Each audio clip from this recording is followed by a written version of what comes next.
بخاری میں، مسلم میں، مشکات میں حضرت سلمان فارسی رضی اللہ تعالیٰ عنہ کی روایت موجود ہے۔ فرماتے ہیں نبی کریم علیہ السلام نے شعبان کے آخری دن اور رمضان سے ایک دن قبل ہمیں باقاعدہ خطبہ دیا، باقاعدہ، اور کریم محبوب علیہ السلام نے ہمیں رمضان المبارک کے فضائل سنائے۔ اگر ہم صرف اسی بات کو پیش نظر رکھیں نا کہ رمضان وہ مقدس مہینہ ہے جس کے آنے سے قبل محبوب خطبہ استقبالیہ ارشاد فرماتے ہیں، حضور فضائل بیان کرتے ہیں، ذہن سازی کرتے ہیں، لوگوں کو تیار کرتے ہیں کہ رمضان شریف آ رہا ہے، اور اللہ کے حبیب علیہ السلام نے اس خطبے میں ارشاد فرمایا، لوگوں تم پر ایک برکت والا مہینہ سایہ فگن ہونے والا ہے، اور وہ مہینہ ایسا سعادت والا ہے، ایسا برکت والا ہے کہ فرمائے اس میں تم اگر نفل پڑھو گے تو اللہ فرض کے برابر اجر عطا فرمائے گا، اور اگر تم اس کے اندر فرض ادا کرو گے تو اللہ 70 گنا تمہیں اجر عطا فرمائے گا۔ اب بات کو سمجھیں، رکھتے اتنی ہیں فرضوں کی، لیکن اس کا ثواب بڑھ گیا ہے۔ اوقات وہی ہیں نماز کے، لیکن ان کا ثواب بڑھ گیا ہے۔ اس کے لیے جو ضروریات ہیں، جو شرائط ہیں، جو فرائض ہیں، جو واجبات ہیں، جو سنن ہیں، وہ اتنی ہیں، لیکن اس کا اجر بڑھ گیا ہے۔ کیوں؟ اس لیے کہ رمضان المبارک میں اللہ تعالیٰ اپنے بندوں پر رحمت بہت فرماتا ہے، اللہ کی رضا ہے، اس کا فضل ہے، ذالک فضل اللہ یؤتیہ من یشاء، اور اللہ جسے چاہے اپنا فضل عطا کرے۔ محض اللہ کا فضل ہے کہ اس نے نوافل کا ثواب فرائض کے مطابق برابر کر دیا اور فرائض 70 گنا بڑھا دیے۔ اب سمجھنے کی بات ہے، سمجھنے کی، کہ کسی شخص کو کسی چیز پر زیادہ نفع مل رہا ہو تو وہ توجہ کرتا ہے، وہ پھر باقی کاموں پر وقت نہیں لگاتا۔ وہ کہتا ہے چونکہ مجھے اب اس کام میں زیادہ، آپ 3 4 5 بزنس کرتے ہو تو جو بزنس آپ کو زیادہ نفع دے رہا ہو، جو زیادہ منافع بخش ہو، آپ اس کو زیادہ وقت دیتے ہیں، اور جس میں ذرا کم آمدن ہو آپ کہتے ہیں یار یہ ثانوی حیثیت کا کام ہے۔ اس کو کیا کرتے ہیں لوگ دوسرے یا تیسرے درجے پہ رکھتے ہیں، نفع بخش کام نہیں چھوڑتے، خود جا کے اس کاروبار پہ بیٹھتے ہیں جس کا نفع زیادہ ہو۔ اللہ کے حبیب صلی اللہ تعالی علیہ وسلم نے اپنی زبانیں فیض ترجمان سے خود رمضان کے فضائل بیان کیے اور بتایا کہ یہ تمہارے لیے نفع بخش اور سعادت افروز لمحات ہیں، اور عبادت پر ثواب بڑھ رہا ہے۔ کرنا کیا ہے کہ باقی کاموں کو ثانوی حیثیت دینی ہے اور رمضان کی برکات کو ذرا پہلے درجے پہ رکھنا۔ ہمارے ہاں یہ ہوتا ہے کہ سارے کام ہی رمضان میں ہوتے ہیں، کپڑے بھی رمضان میں خرید لیں، درزی کے پاس بھی رمضان میں جانا ہے، جوتے خریدنے بھی رمضانوں میں جانا ہے۔ صحابہ کرام علیہم رضوان اللہ کے حبیب علیہ السلام کی مزاج کو بخوبی جانتے تھے۔ حضور کا باقاعدہ خطبہ دینا رمضان کی فضیلت میں، اور باقاعدہ اللہ کے محبوب علیہ السلام کا صحابہ کی توجہ مبذول کرانا، تو وہ سمجھ گئے۔ اب احوال میں لکھا ہے صحابہ کے کہ وہ کیا کرتے، اپنے سارے کام شعبان میں ختم کر لیتے، لین دین کا حساب بھی شعبان میں کر لیتے، اور جب رمضان آتا تو پھر وہ سارا وقت عبادت کو دیتے، پھر وہ سارے اوقات مرتب کرتے کہ وہ اپنا وقت اللہ تعالیٰ کی یاد میں گزاریں گے، نوافل میں گزاریں گے، عبادات میں گزاریں گے، اعتکاف میں گزاریں گے۔ کرنے کا کام یہ ہے کہ ہم ذہنی طور پر تیار ہوں، ہمارا مزاج بنے۔ توجہ ہے آپ کی میری بات پر؟ آپ زیادہ غور فرمائیے کیا عرض کر رہا ہوں۔ فرمایا کہ وہ اپنے سارے کاموں کو پہلے سمیٹ لیتے، اور رمضان میں ان کی پوری توجہات، اللہ کرے آپ کی بھی توجہ ساری میری بات پہ ہو جائے، آمین تو کہہ دے۔ ایسا نہ ہو جب تک آپ انتظام مکمل کریں تب تک ہم چھٹی لے لیں آپ سے۔ اللہ تعالیٰ آپ کو برکات عطا فرمائے، آپ زیادہ غور کریں۔ ماشاءاللہ انتظام اچھا ہے آپ کا، اور آپ زیادہ پریشان نہ ہو۔ میں چھوٹا آدمی ہوں، شروع میں کہہ چکا ہوں، آپ سے اللہ رسول کی بات کرنے آیا ہوں۔ آپ زیادہ توجہ سے سنیں گے، طبیعت عمل کی طرف مائل ہوگی تو میرے لیے ذخیرہ آخرت بنے گا. تو آپ غور کریں بات پر، چھوڑ دیں باقی چیزوں. اللہ تعالیٰ آپ کو برکات عطا فرمائے. آمین تو کہہ دے. ہماری طرف دیکھیں پھر ادھر دیکھ رہے ہیں، کمال ہو گئی. اللہ تعالیٰ آپ کو جزائے خیر عطا فرمائے، برکت. جو استاد ٹائپ لوگ ہوتے ہیں نا، پڑھنے پڑھانے والے، وہ کہتے ہیں بچے کو میری طرف دیکھ، چاہے علی بات آسا بھی پڑھا رہا ہوں نا تو پورا دیکھے گا تو سبق کا مزہ آئے گا. اللہ تعالیٰ آپ کو برکات عطا فرمائے، جزائے خیر. اور ویسے بھی ہماری محفل میں ایک آدھ آدمی ہوتا ہے جس نے مجمع میں بھی لازمی بیٹھنا ہوتا ہے اور سارے انتظام بھی کرنے ہوتے ہیں. بھئی آپ کو بندوبست کرنا ہے تو آپ ادھر تشریف لے جائیں جہاں بندوبست ہو رہا ہے. اب یہاں بھی تشریف فرمائیں، وہاں بھی تشریف فرمائیں، تو روحانیت سے ہی کام چلائیں، یہی زیادہ بہتر ہے. اللہ تعالیٰ آپ کو بہت سی برکتیں عطا کرے، سلامتی عطا فرمائے. اللہ تعالیٰ اس محفل کی سب برکات ہمیں نصیب کرے. تھوڑی تقریر کرنے والا آدمی ہوں تو چاہتا ہوں کہ سارا کام محفل کو درست کرنے میں ہی نہ لگ جائے، کچھ بات بھی ہو جائے. تو اگلی بات یہ ہے کہ رمضان میں کرنا کیا ہے، عبادات کون کون سی ہم نے زیادہ کرنی ہے. سب سے پہلے تو یہ سمجھ لیں کہ روزہ دار کا سارا وقت ہی عبادت میں ہے. اسے کہا گیا ہے کہ روزہ تیرے لیے ڈھال ہے. روزہ رکھنا بھی ہے، رکھنے کے بھی فضائل ہیں. محبوب فرماتے ہیں اللہ تعالیٰ اور اس کے فرشتے سحری کھانے والوں پر رحمتوں کا نزول فرماتے ہیں. نہیں آپ کھانا ہی کھا رہے ہیں لیکن کھانا کھاتے کھاتے آپ پر رحمت ہو رہی. اور حضور علیہ السلام نے فرمایا، اور ہمارا اور دیگر مذاہب والوں کا فرق یہ ہے کہ ہم سحری کھاتے ہیں اور وہ بغیر سحری کھائے روزہ رکھتے ہیں. یعنی سحری کھانا، اس کو اللہ کے محبوب علیہ السلام نے کتنا درجہ عطا فرمایا. اب آپ نے روزہ رکھ لیا، روزہ ڈھال ہے، اس کو رکھنا بھی ہے اور اس کی حفاظت بھی کرنی. تھوڑا سا اپنے آپ کو رمضان المبارک میں بدلنا ہے، روٹین کا کام نہیں کرنا. آپ نے روزہ رکھا ہے، اب آپ کو اس روزے کا محافظ بننا ہے. اس کے لیے کیا کریں گے؟ اپنے آپ پر ذرا پابندی لگائیں گے. حضور علیہ السلام کی خدمت میں کچھ خواتین حاضر ہوئی تھی کہ ہم روزے دار ہیں، تو فرمایا تم نے تو غیبت کی ہے، مردہ بھائی کا گوشت کھایا ہے، کہاں رہا تمہارا روزہ؟ جب تک کوئی جھگڑا نہ کرے، جب تک کوئی غیبت نہ کرے، اتنی دیر تک تو اس کا روزہ ڈھال ہے. لیکن اگر کوئی یہ کام کرتا ہے تو اس کا لازمی نتیجہ یہ نکلتا ہے کہ وہ اپنے روزے کی برکات کو ضائع کرتا ہے. روزے کے محافظ بنے. اگر کوئی شخص ایسی بات بھی کرتا ہے تو اسے کہیں بھئی میں روزہ دار ہوں، اس روزے کے محافظ بنے. پھر رمضان المبارک کے اندر قرآن مجید کے ساتھ رمضان کا بڑا گہرا رشتہ ہے. جو آیہ کریمہ میں نے تلاوت کی، جو حصہ میں نے پڑھا، اس میں بھی فرمایا اللہ تعالیٰ نے شہر رمضان الذی انزل فیہ القرآن، یہ رمضان کا وہ مہینہ ہے جس میں ہم نے قرآن مجید کو نازل فرمایا ہے. ہمارا نا قرآن مجید کے ساتھ رشتہ آخر کس طرح کا ہونا چاہیے؟ اللہ کا فضل ہے، رمضان کے اندر آپ کو بہت حفاظ ملیں گے. اب ایسا نہیں ہے کسی جگہ کہ کوئی شخص یہ کہے کہ ہمیں قرآن مجید سننا تھا تراویح میں لیکن ہمیں حافظ نہیں ملا. یہ ہو سکتا ہے کسی حافظ کو مسجد نہ ملے، یہ ممکن ہے سنانے کا موقع نہ ملے، لیکن اللہ کا یہ احسان ہے کہ ایسا کوئی شخص نہیں. حفاظ بڑے ہیں، قراء بڑے بڑے اعلیٰ ہیں، قرآن مجید کے عالم، ترجمہ کرنے والے، تفسیر بیان کرنے والے، سمجھانے والے بڑی تعداد رکھتے ہیں. لیکن ہمیں ضرورت کن لوگوں کی ہے؟ ہمیں ضرورت ہے قرآن مجید کے عشاق کی، جو عشق کرے قرآن مجید سے. رکے بھیجتے ہو نا نعت خانوں کو، بہت اچھی بات، فلاں نعت سنائیں، بہت اعلیٰ بات. ایک آدھ رکا کبھی بھیجا کرو نا، آج بڑا دل کر رہا ہے سورہ رحمان سنائیں.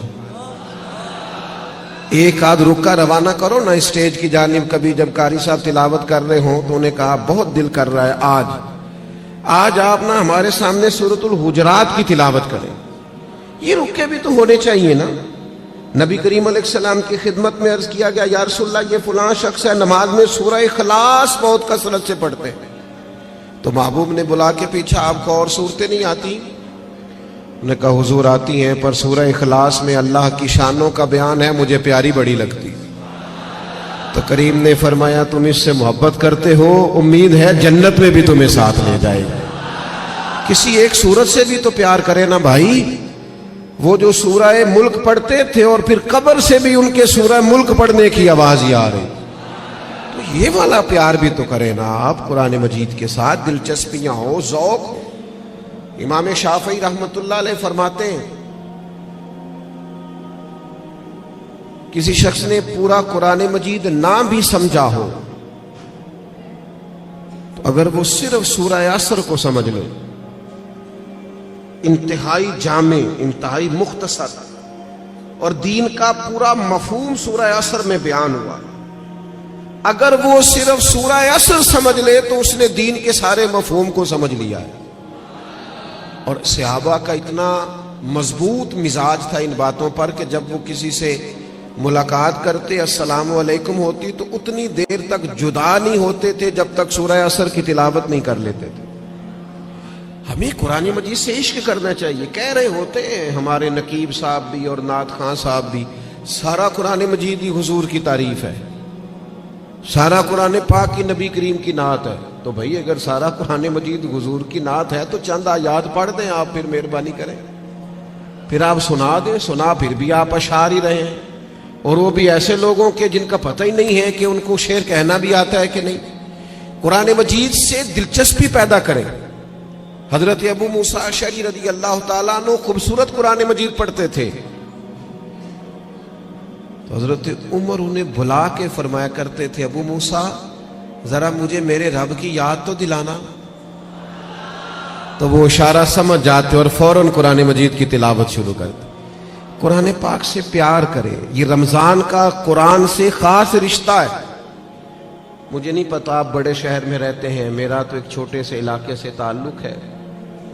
ہم جب چھوٹے ہوتے تھے تو گھروں میں بہن بھائیوں کی, حتیٰ کہ بڑوں کی بھی دوڑ لگی ہوتی تھی. قرآن مجید سارا دن تلاوت ہوتی تھی, اور ایک دوسرے سے پوچھا کتنے سپارے ہوئے, میں نہیں بتاؤں گا, تو پہلے بتا تیرے کتنے ہوئے. اور اگر وہ پوچھنے کو آ جاتے تھے, دیکھنے کو آ جاتے تھے کون سا پارا پڑھ رہے ہیں, تو چھپایا جاتا تھا. لیکن کیا کروں میں کس درد سے یہ بات کروں. اب موبائل صرف جوان بیٹا ہی زیادہ استعمال نہیں کرتا, اس کا باپ بھی بہت استعمال کرتا. اب ٹیلی فون پر صرف بچے نہیں لگے ہوئے, ان کی اماں بھی بہت استعمال کر رہی. وہ عشق جو آپ کا قرآن مجید سے ہونا چاہیے تھا, جو ذوق قرآن پاک سے ہونا چاہیے تھا, پلٹ کر قرآن مجید کی آیات کو پڑھنا چاہیے تھا.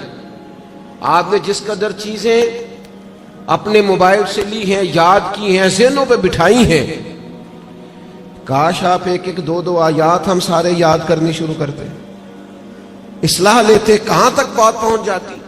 سیدہ طیبہ طاہرہ حضرت عائشہ صدیقہ رضی اللہ تعالی عنہ بیان فرماتی ہیں کہ نبی کریم علیہ السلام ہر سال رمضان المبارک میں قرآن مجید کا دور فرماتے تھے حضرت جبریل امین کے ساتھ. یعنی پورا قرآن مجید محبوب حضرت جبریل امین کو سناتے اور وہ نبی کریم کو سناتے, اور فرماتی ہیں جس سال حضور کا وصال ظاہری ہوا ہے اس سال 2 مرتبہ سرکار نے قرآن مجید سنایا, اور 2 بار سنا ہے. چلے یہ ذوق تو پیدا کریں, قرآن مجید سے اپنی دلچسپی پیدا کریں. 2 سپارے تو قرآن مجید کے روز ہمیں پڑھنے چاہیے. وعدہ نہیں لے رہا, ارادہ کرا رہا ہوں. 1 پارہ مسجد میں پڑھے صبح. میری اپیل ہے کہ رمضان شریف میں موبائل کم استعمال کریں. آپ کے خبریں سننے سے اور تبصرے سننے سے ملک میں کوئی انقلاب بھی نہیں آئے گا, نہ پہلے آیا ہے. تبصرے ہونے سے کچھ نہیں آیا تو کیا نتیجہ ہے, کچھ بھی نہیں. میں خبریں سنتا ہوں, آپ 1 مہینہ خبریں بھی رہنے دیں. آپ کے جو تعلق کی بات ہے, کوئی مجبوری آپ دیکھیں, باقی چھوڑ دیں. وقت قرآن مجید کو دیں, یہ سمجھ کر کے ہمارے رسول پاک کا طریقہ ہے, کریم محبوب کا طریقہ ہے. قرآن مجید کو رمضان میں خاص وقت دیں. 1 پارہ مسجد میں پڑھیں, مسجد کا حق ہے. 1 گھر میں پڑھیں, گھر کو قبرستان نہیں بنانا. اور تراویح کا آپ ارادہ تو کریں کہ میں نے انشاءاللہ ایک ہی مسجد میں شروع کرنی ہے اور پوری 20 رکعت پڑھنی ہے, اور اسی مسجد میں پورا قرآن مجید سننا. صرف ایک کام کیجئے گا, بیچ میں چھٹی نہ کیجئے گا. ورنہ اپنے آپ سے پوچھ لیں، جس دن چھوٹے ہوتے اسکول سے چھٹی کرتے تھے اگلے دن بھی چھٹی کرنے کو دل کرتا تھا، اور روٹین میں چلتے رہتے تھے تو کام روٹین میں پڑھو گے، ہر روز پڑھو گے اور کھڑے رہو گے تو کچھ بھی نہیں ہوگا۔ ایک دو دن میں انسان کی نفسیات ہے، ایک دو دن میں روٹین بن جاتی۔ آپ ایک دن اٹھے صبح 5 بجے، تھوڑا مشکل ہوگی آپ کو، بار بار موبائل بجے گا، دوسرے دن بھی شاید تھوڑی مشکل ہو، تیسرے دن موبائل بجے بغیر آنکھ کھلے گی، روٹین بن جاتی ہے آدمی۔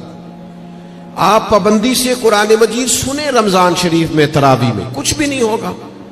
بہت گرمی ہوتی ہے، بہت مشکل ہوتی ہے، اور خدا کے بندو، جو قوم کئی کئی گھنٹے امیگریشن کی لائنوں میں لگی رہتی ہے، جو پاسپورٹ اور شناختی کارڈ کے دفاتر میں کھڑی رہتی ہے، وہ قرآن مجید کے لیے کھڑا ہو کے تو دیکھے اللہ کی رحمت کتنی نازل ہوتی ہے۔ وہ کوشش کرے تو صحیح۔ ہاں کوئی شرعی عذر ہے، کسی کو کوئی ایسی تکلیف ہے، بیماری ہے، معاملہ الگ، قرآن مجید سے اپنا ذوق پیدا کریں۔ ہمارے ایک استاد صاحب تھے، پیر سید مراتب علی شاہ صاحب رحمۃ اللہ علیہ، حضور شیخ الاسلام خواجہ قمر الدین سیالوی کے وہ خلیفہ تھے، اور حضرت محدث اعظم پاکستان رحمۃ اللہ علیہ کے شاگرد تھے۔ تو میں نے ان کو دیکھا کہ وہ جب بہت ضعیف ہو گئے تھے، اس حالت میں بھی وہ بہت عرصہ انہوں نے خود قرآن مجید سنایا، تو وہ حافظ کے پیچھے کرسی پہ بیٹھتے تھے۔ بہت بڑھاپا تھا، ظاہری طور پر کمزوری تھی، پر جو قرآن مجید سے ان کا پیار تھا وہ بڑا انوکھا تھا۔ قرآن مجید سے محبت پیدا کریں، ذوق پیدا کریں۔ اور میں آپ سے عرض کروں، آپ کا جو بچہ بڑا چھوٹا ہے نا، 2-2.5 سال کا ہے، بچی بڑی چھوٹی ہے، آپ قرآن مجید لے کے گھر میں بیٹھ جائیں، انشاءاللہ وہ بھی پارا لے کے آپ کے قریب آ کے بیٹھ جائیں گے۔ آپ یہ کریں، آپ دیکھیں انقلاب آتا ہے۔ تیسرا کام جو ہم نے رمضان شریف میں کرنا ہے وہ ہے ایک دوسرے کا خیال رکھنے کا کام۔ رمضان غمخواری کا مہینہ ہے، اپنے اخراجات کم کریں، اپنے ارد گرد خیال کریں۔ حضرت عبداللہ ابن عمر رضی اللہ تعالیٰ عنہ فرماتے ہیں کہ حضور تو ہمیشہ ہی بانٹا کرتے تھے، پر رمضان میں جو نبی پاک کی سخاوت ہوتی تھی، حضور اس طرح بانٹتے کہ دونوں ہاتھوں سے تقسیم فرماتے۔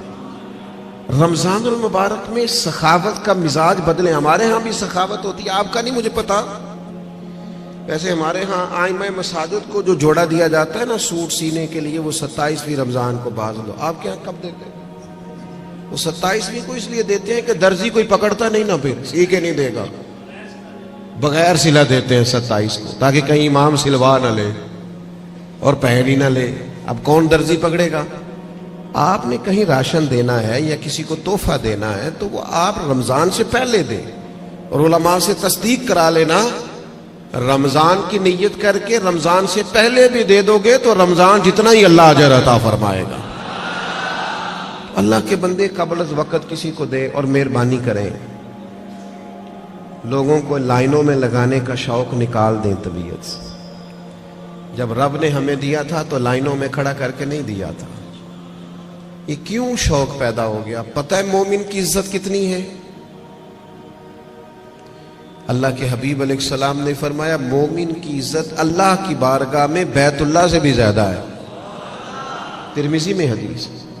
شوق آ گیا لوگوں کو لائنوں میں کھڑا کر کے دیتے ہیں۔ آپ کو پتہ ہے، اور جس طرح الیکشن کے دنوں میں لسٹیں بنتی ہیں نا کس کا ووٹ کہاں ہے، اس طرح غریبوں کی لسٹیں بھی پہلے سے بنائی جا سکتی ہیں کہ کون ضرورت مند ہے، اور ایک جگہ پہ بیٹھ کر ہی بن جاتی ہیں۔ سب ہو جاتا ہے اگر کرنا ہو۔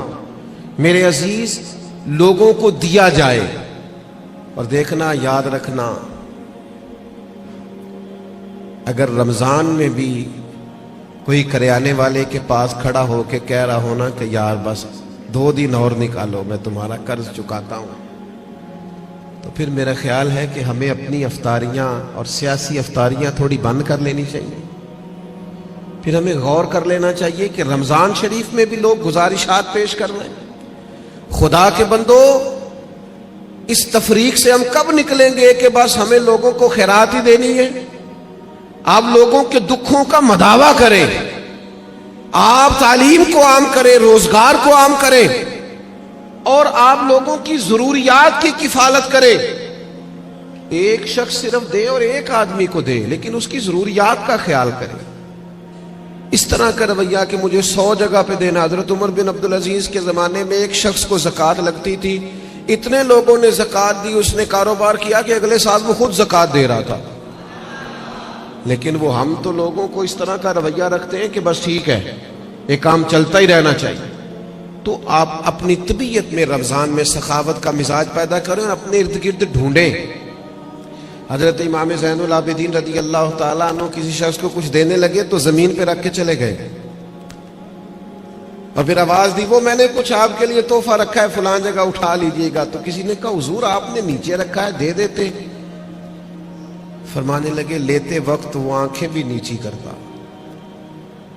اس کی زبان پر شکریہ کے الفاظ بھی لڑکھڑاتے ہوئے آتے، اور وہ مجھے محسن جان کر اپنے مزاج میں تھوڑا کمزوری بھی محسوس کرتا.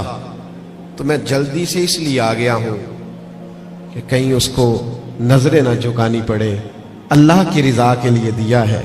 ہمارے حضرت فرمایا کرتے تھے کسی غریب کی بیٹی کی شادی کراؤ تو پھر خود اس شادی میں نہ جانا، اس لیے کہ وہ تو پھر بیچارہ تمہارے آگے پیچھے پھرتا رہے گا، نظریں جھکائے پھرے گا. تم نے تعاون کر دیا، اب گھر رہو. چوتھا کام جو ہم نے رمضان میں بہت زیادہ کرنا ہے وہ دعائیں مانگنے کا ہے. دعا مومن کا ہتھیار ہے. کچھ لوگ کہتے ہیں دعا سے کیا ہوتا ہے. میں نے کہا اگر رسول رحمت دعا مانگے نا تو اللہ حضرت عمر جیسے لوگوں کو دین میں داخل کر دیتا ہے. کو دعا کی طاقت کا ہی نہیں پتا. دعا تو ہتھیار ہے مومن کا. دعا سے انقلاب آ جاتا ہے، کایا پلٹ جاتی ہے. دعا کرو کوئی دعا دینے والا ملے، دعا کرو کوئی پچھلے سحر اٹھ کر دعا دے. کوئی بیٹھا ہوا مجھے دور دعا دیتا ہے، میں ڈوبتا ہوں پر سمندر اچھال دیتا ہے. اللہ کرے کوئی دعاؤں میں یاد رکھے. دعائیں مانگیں اور دوسروں کے لیے زیادہ مانگیں. آپ نے زیادہ غور کیا ہے، میں سمجھ گیا ہوں کہ دوسروں کے لیے ہی مانگیں. یہ بڑا مشکل کام ہوتا ہے، لیکن آپ دوسروں کے لیے مانگیں. حدیث میں فرمایا جو دعا تم کسی کے لیے مانگتے ہو اللہ پہلے تمہیں عطا فرماتا ہے. آپ مانگیں گے تو وہ تو کرم ہوگا. اپنے لیے بھی مانگیں پر دوسروں کے لیے بھی مانگیں. دل بڑا زخمی ہے، طبیعت بڑی بے چین ہو جاتی ہے جب فلسطین کے لوگوں کی تکلیف دیکھتے ہیں. ہم نہ خبروں میں تھوڑے دن رہنے والے لوگ ہیں، ہمارا مزاج ہے جو خبر چل گئی اس کے پیچھے ہو لیے. جن علاقوں میں سیلاب آیا تھا وہ سارے لوگ اپنے اپنے گھروں میں سیٹ ہو گئے، کاروبار چل گئے، لیکن خبریں ختم ہو گئی ہیں نا تو ہم بھی چپ کر گئے. فلسطین کی چند دن خبریں ذرا زیادہ تھیں تو ہم بھی ذرا زیادہ بات کر رہے تھے. اب وہ خبریں ختم ہو گئی، جنگ تو ختم نہیں ہوئی، تکلیف تو ختم نہیں ہوئی. خدا کے بندوں جو زخم لگے تھے وہ تو نہیں بھرے. آنسو تو اپنی جگہ پہ ہیں، درد تو اپنی جگہ پہ، لیکن ہم خاموش ہیں. ہمارے وہی سٹیٹس ہے، وہی آنا جانا، وہی پھرتیاں ہیں، وہی کھانا پینا ہے. ہمیں کسی سے کیا لگے الا ماشاء. اپنے مسلمان بھائیوں کا درد سمجھو. اپنی تجوریاں بھرتے جانا اور کسی کا خیال ہی نہ کرنا، اس کا معنی یہ ہے کہ دل سخت ہو گیا. اللہ کے پیارے حبیب علیہ السلام سے ایک شخص نے پوچھا تو حضور دل سخت ہو گیا. فرمایا کوئی یتیم ملے نا اس کے سر پہ ہاتھ پھیرا کر اللہ تیرے دل کو نرمی عطا کر دے گا. ان پر دیکھیں. میں بات سمیٹنے لگا ہوں. 5واں کام جو رمضان شریف میں ہم نے کرنا ہے وہ ہے محاسبہ. ہمیں سوچنے کا وقت ملے گا، ہم روزے سے ہوں گے، بیٹھنے کا موقع. ہمارے صوفیہ ایک مراقبہ کراتے ہیں. اب تو خیر ہم جو صوفیہ کی جماعت ہیں ہمیں بھی طرز کا نہیں پتا کہ صوفیہ کا اصل طریقہ کیا ہے.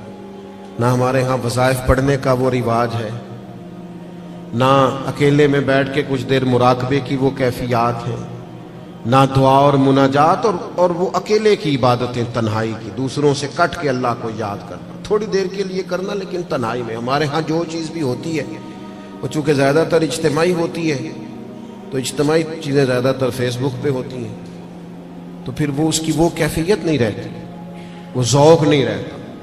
آپ رمضانوں میں تھوڑا اکیلے بیٹھیں, تھوڑا تنہائی میں وقت گزاریں. غار حرا میں تنہا بیٹھنا بھی تو نبی کریم کا طریقہ ہے. غار ثور میں 3 دن سب سے کٹ کے اسلام رہبانیت کی نفی کرتا ہے, لیکن کچھ دیر کے لیے خلوت کرنا, اکیلے میں بیٹھنا, تھوڑی دیر اپنے آپ سے گفتگو کرنا. ڈھونڈتا پھرتا ہوا ہے اقبال اپنے آپ کو, آپ ہی گویا مسافر, آپ ہی منزل ہوں میں. زمانہ بیت گیا, ہم نے اپنے آپ سے بات ہی نہیں کی. اپنے آپ کو بھی تو کٹہرے میں لانا ہے نا, اپنے آپ سے بھی تو کئی سوال پوچھنے والے ہیں نا, اپنے آپ سے بھی تو بات کرنی ہے نا کہ میاں تیرے اوپر اللہ کی نعمتیں کتنی ہیں اور تیری محنت کتنی ہے, حساب دے. اللہ کے انعام کتنے ہیں اور جواب میں تیرا شکر کتنا ہے, حساب دے. اللہ کے ایک بندے تھے, ان پر نیک تھے, عبادت گزار تھے, انعام برسنے لگے تو ایک دن رو پڑے اور تڑپ کے کہنے لگے, اے اللہ ان پر انعام بہت ہونے لگے ہیں, میری قدر بہت ہونے لگی ہے, میرے آنے پر گویا نعرے بہت لگنے لگے, لوگ مجھے بہت جاننے لگے ہیں, مجھ پر کرم کرنا, کہیں میری ساری نیکیوں کا مجھے دنیا میں اجر نہ دے دینا. ایسا نہ ہو صبح قیامت میرا نام اعمال خالی رہ جائے. کرم نوازی فرما, کچھ وہاں کے لیے بھی مجھے عطا کرنا. میرے عزیز, رمضان آپ کو موقع دے گا کچھ تنہائی میں بیٹھے, اپنے مالک کے حضور حاضر ہوں. سحری کے لیے جب اٹھے نا تو 20 منٹ پہلے اٹھیں, پھر وضو بنائیں, پھر تہجد کی نماز پڑھیں. بڑی پسند ہے رسول پاک کو تہجد کی نماز, حضور بڑے ذوق سے اٹھتے. آپ اکیلے ہوں اپنے گھر میں پڑھیں. اس عبادت کے بعد اللہ کے حضور حاضر ہوں, اپنے لیے امت کے لیے کشکول طلب دراز کریں, لیکن اپنا محاسبہ کریں. ساری زندگی دوسروں کا حساب کیا ہے. وہ حضرت موسیٰ کلیم علیہ السلام نے ایک بہت نیک آدمی سے کہا, بہت نیک آدمی سے, کہ آپ بتائیے بستی میں سب سے گناہگار کون ہے؟ تو اس نیک آدمی نے اپنے گلے میں رسی ڈالی اور حضرت کلیم کے ہاتھ میں تھما کے عرض کرنے لگے, حضور کچھ لوگوں کا مجھے خیال تھا کہ شاید ان میں کچھ غلطیاں ہوں, پر ان کی غلطیوں کا مجھے صرف شک تھا, اپنی غلطیوں کا تو مجھے یقین ہے نا, تو مجھے طے ہے نا میں نے کی ہے, تو میں ہوں سب سے بڑا گناہگار. تو آپ فرمانے لگے, پتہ تمہیں درجہ کیوں ملا؟ یہ تمہاری جو عاجزی ہے اسی نے تمہیں درجات عطا کی. اپنے آپ سے تو مدتوں ہو گئے ہم نے اپنے آپ سے کبھی بات ہی نہیں کی. ہم تو دوسروں کی تربیت اور اصلاح کر رہے, اپنے آپ سے تو کبھی گفتگو ہی نہیں کی. کچھ وقت اپنے آپ کو دیں, اپنے ساتھ کلام کریں. بزرگوں کے طریقے تھے کہ وہ کچھ لمحے رات کو تنہائی کرتے, اللہ کے حضور حاضر ہوتے, وقت بتاتے. ہم سارے اب مجالس کے, محافل کے, آنے جانے کے, اٹھنے بیٹھنے کے قائل ہیں, اکیلے آئے ہیں دنیا میں. جب جانا ہے تو پھر اکیلے جانا ہے. قبر سے لے کر قیامت کے قائم ہونے تک تنہا رہنا ہے. تو تھوڑی سی تنہائی تھوڑی دیر کے لیے کرنا شروع کریں نا اللہ کی بارگاہ میں. تو یہ 5 باتیں آپ کی خدمت میں نے رمضان کے تعلق سے عرض کی ہیں. ایک گزارش میری آپ سے اور ہے بات ختم کرتے ہوئے, یقیناً آپ توجہ کریں گے. اپنی زندگی سے تنقید بہت زیادہ نکال دیں.